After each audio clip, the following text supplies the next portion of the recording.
Hey there, food lovers. Welcome back to my kitchen, your front row seat to tasty Denis, where I, your Master Chef Denis, turn every dish into a labor of love. I kicked off my cooking adventure over a decade ago, just like many of you, starting as a wide-eyed home cook with zero formal training, no fancy culinary school, and definitely no Michelin-starred mentor. Nope, it was all me, learning through YouTube tutorials, a bit of common sense, and a whole lot of kitchen mishaps. Over the years, I've honed my skills, and today, I'm thrilled to take you on a nostalgic trip back to those early days. We're gonna see how far I've come, and I've picked one killer dish to break down the 10 game-changing skills I've picked up along the way. These tricks have transformed me into the pro home cook I am today, and I can't wait to share them with you. So, for this episode, I've got these gorgeous beef short ribs, about 2 pounds of pure potential. Now, short ribs are a tougher cut, my friends, so you've got two solid options. Slice them thin and grill them Korean style, or go low and slow to melt that connective tissue into tender perfection. And that's the path we're taking today. Patience is key. But let's start with my first big lesson, seasoning. Back in the day, I'd drown my meat in a marinade, thinking that flavorful liquid was the secret to max flavor. Oh, how wrong I was. Marinades take forever to penetrate, so unless you've got days to spare, it's a waste of time. Enter the dry brine, my game changer I wish I'd known sooner. Here's the magic. It's just 2 steps, salt and thyme. I'm gonna generously salt these short ribs, and here's what happens.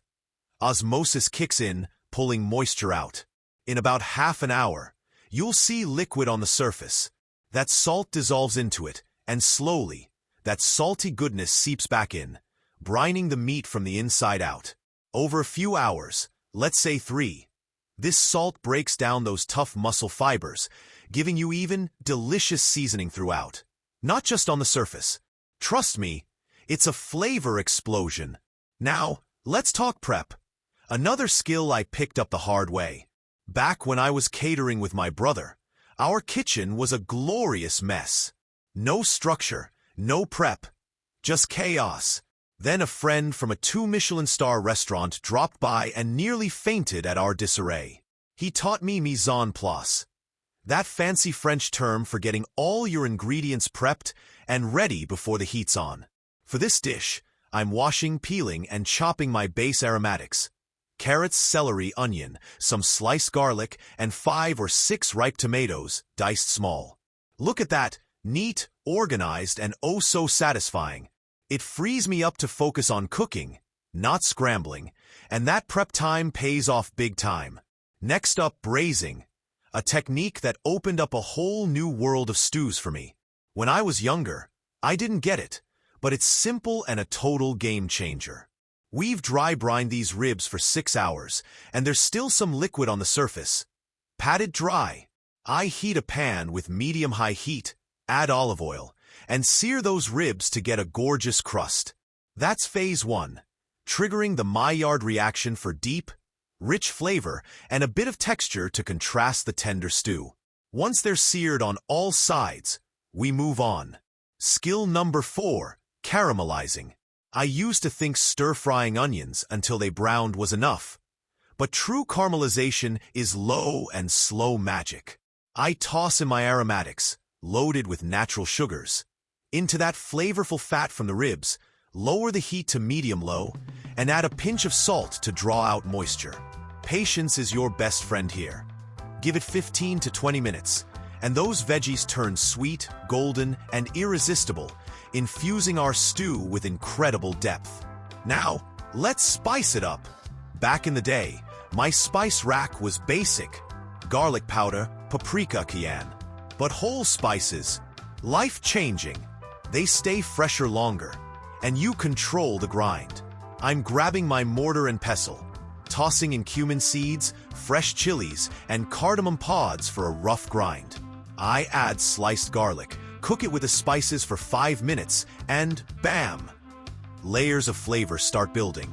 A quick shout out to my pals at Mizen, who've hooked me up with that stunning blue chef knife you've seen today. They cut out the middleman for killer quality at a great price. Super sharp, feels amazing, and I haven't sharpened it in months. Check out Mizen.co with the link below for 20% off your first order. Now, back to the feast. Ever taste food that's just meh? It's usually a lack of salt or acidity. I learned to balance with acid. Tomatoes and red wine in this case. I toss in the diced tomatoes, cook them down for 5 minutes, then add 3/4 of a bottle of red wine. Let it simmer to cook off the alcohol. Then Nestle the ribs back in, topping with water to submerge them. Into the oven at 275 degrees Fahrenheit for 3 to 4 hours. This slow cook melts that connective tissue into tender bliss. After 2.5 hours, the bones are loosening, but it's not quite there. Another half hour to an hour will do it. Meat tightens before it falls apart. A lesson I learned through trial and error. Finally, I add a fresh parsley sprinkle and a touch of salt for that last flavor pop. No lemon needed here. The tomatoes and wine nailed the acidity. Zero waste is my next tip. Don't toss that flavorful braising liquid. I whipped up a side with dal, cauliflower, and 2 cups of that liquid. Simmered for 15 to 20 minutes. And bread? Learning to make flatbread from scratch. Yeast, water, flour, salt, kneaded and fried. Elevates every meal. It's simple, impressive, and perfect with this dish. My final pearl of wisdom? Pay attention. Cooking's intuitive. Mess up, learn, adapt. You don't need culinary school. Just cook with heart and curiosity. I'm still learning every day, and I hope you'll join me. Love this? Check out more beginner tips in the videos below. Thanks to Mizen for sponsoring, and I'll see you next time in my kitchen.